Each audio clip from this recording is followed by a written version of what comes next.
December 23rd, 2025. Hope is a powerful and dangerous stimulant. I have not slept in nearly 48 hours, fueled by a manic energy that feels limitless. The clinic's lab, once a place of despair, is now the center of the universe.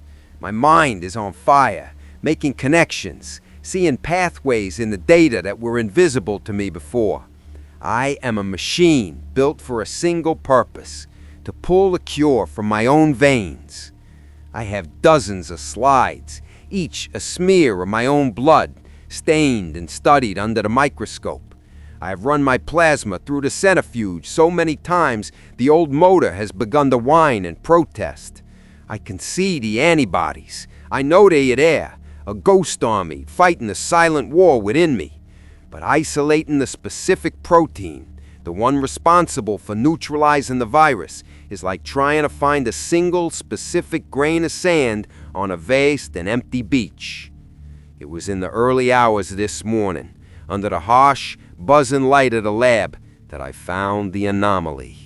A small, persistent inconsistency in my own blood chemistry that I couldn't account for. A slightly elevated protein marker that has nothing to do with the immune response I'm searching for. It's an outlier, a piece of data that doesn't fit my beautiful, hopeful theory. My first instinct was to dismiss it, a machine error, a contaminated sample, but it was there on every test, a quiet, stubborn fact that refused to be ignored. Frustrated, I decided to pull up my old medical records to establish a baseline, my physical from 6 months ago.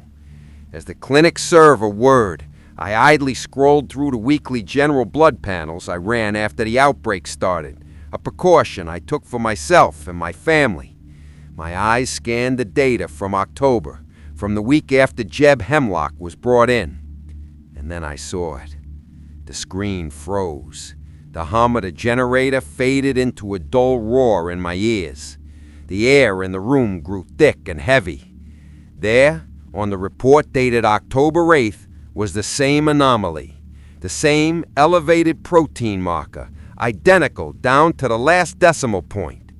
It was a statistical impossibility, a ghost in the machine, a fact that shattered my reality. My mind reeled back, desperately trying to find a rational explanation. The scratch, the minor wound from Jeb Hemlock I noted in my diary on October 28th, the one I dismissed as healed and irrelevant. With trembling hands, I pulled the security footage from that first day. I watched the grainy black and white images. Brody and I wrestling Jeb onto the table, the violent thrashing. And there it was, a moment I hadn't even registered. As Jeb fought, his hand lashed out, his ragged fingernails digging a deep, bloody furrow into the back of my hand. A scratch, the point of entry. I have not been immune. I have been infected. I have been infected since the very first week. This entire time, I have not been a doctor fighting the plague. I have been the plague's most successful experiment. My slow progression, my asymptomatic state, wasn't a sign of immunity. It was a different, more insidious vector of the disease. The manic energy, the flashes of brilliant insight, the sudden clarity. It wasn't adrenaline, it was the virus, working in my brain, subtly altering my thoughts, driving me forward. It was learning through me. This diary, it is not my own. It is an autobiography of the virus. The hope that burned so brightly just hours ago has turned to ash in my mouth. I am not the cure, I am the carrier, and the monster I have been hunting has been looking through my own eyes this entire time. My analysis of this is ongoing, but your perspective is a huge part of this project. The best way for you to log your reaction is to hit the like button. It's a simple, binary piece of data for me, but it's incredibly useful. And I'm genuinely curious about your theories. What did you feel? Please, post your thoughts in the comments. I am processing all of them.